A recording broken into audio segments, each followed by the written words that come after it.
వేడి వేడి అన్నంలో బీరకాయ తొక్కు పచ్చడి వేసుకొని కొంచెం అంతా నెయ్యి తగిలిస్తే ఉంటుంది. అసలు చాలా బాగుంటుంది. ఎవరైనా సరే బీరకాయని తింటారు, పొట్టుని తినరు. అంటే మనకి చేసే విధానాన్ని బట్టి ఇలా పచ్చడి చేసుకొని తింటే చాలా చాలా బాగుంటుంది. మనకి ఆ బీరకాయ పొట్టులో కూడా మనకి ప్రోటీన్స్ ఉంటాయి, అంటే పీచు పదార్థం ఉంటుంది. తప్పకుండా బీరకాయ పొట్టుని పడేయకుండా ఇలా పచ్చడి చేసుకొని తినండి, చాలా చాలా బాగుంటుంది. ఇందుకోసం మనం ఫ్రెష్గా ఉన్న బీరకాయని తీసుకొని ఇలా పొట్టు మొత్తాన్ని తీసి పక్కన పెట్టేసుకోండి.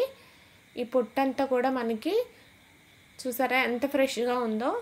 ఇప్పుడు దీన్ని కట్ చేసుకొని పక్కన పెట్టుకుందాము. అయితే స్టవ్ వెలిగించి ప్యాన్ పెట్టి అందులో కొంచెం అన్ని పల్లీలు వేసుకొని వేయించుకుందాము. ఇది మీరు కావాలంటే వేసుకోండి, లేదంటే అవసరం లేదండి, కానీ వేస్తే చాలా చాలా బాగుంటుంది. ఇప్పుడు అదే ప్యాన్లో మనం ఆయిల్ వేసుకొని పచ్చిమిర్చిని వేసి వేయించుకోవాలి. మనకి పచ్చిమిర్చి పేలుతాయి, జాగ్రత్త, వేయంగానే మూత పెట్టేసేయండి.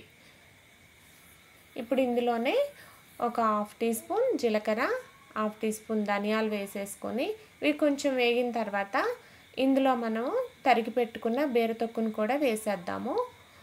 మనకి బీరతొక్కు అనేది పచ్చి వాసన పోవటానికి మనం ఇలా వేసేసుకొని మొత్తాన్ని కలిపేసి మూత పెట్టేసి మనం ఒక 2 నిమిషాలు అలా ఉంచేస్తే మనకి ఏంటంటే ఈ పచ్చి వాసన అనేది పోతుంది. మనకి చూసారా ఇలా కొంచెం మనకి ఉడికిపోవాలన్నమాట. ఇప్పుడు ఇందులోనే మనం కొంచెం అంత పసుపు, తగినంత సాల్ట్ వేసేసి ఇందులోనే కొంచెం అంత చింతపండు, తరిగి పెట్టుకుని టమాటా ముక్కలను కూడా వేసేసి మొత్తాన్ని కలిపేసి మూత పెట్టేసి ఒక 5 నిమిషాలు మనం అలా మగ్గనిచ్చామంటే మనకి చక్కగా ఉడికిపోతుంది అన్నమాట. మూత పెట్టేసేయండి. ఇప్పుడు మనకి ఇవైతే ఉడికిపోయింది చూసారా. ఇంకా మనం దీన్ని తీసుకొని చల్లారబెట్టుకొని కావాలంటే రోట్లో వేసుకొని నూరుకోవచ్చు, లేదంటే మిక్సీలో వేసేసుకోవచ్చు. మనకి రోట్లో అయితే కొంచెం బరగ్గా ఉంటుంది, మిక్సీలో అయితే మెత్తగా అవుతుంది అన్నమాట. ఇప్పుడు చూడండి, వేయించుకున్న పల్లీని మిక్సీ పట్టేసుకొని ఇందులో మొత్తాన్ని ఈ తొక్కు వేసేద్దాము. మనకి మిక్సీలో వేయటం వల్ల ఏంటంటే మనకి ఆ బరక అనేది లేకుండా పచ్చడి కలుపుకోవడానికి బాగుంటుంది. కాకపోతే తొక్కులుగా ఇష్టపడే వాళ్ళు రోట్లో నూరుకోవచ్చు అనమాట. 4 వెల్లుల్లి రెబ్బలు కూడా వేసేసి మొత్తాన్ని కలిపి మిక్సీ పట్టండి.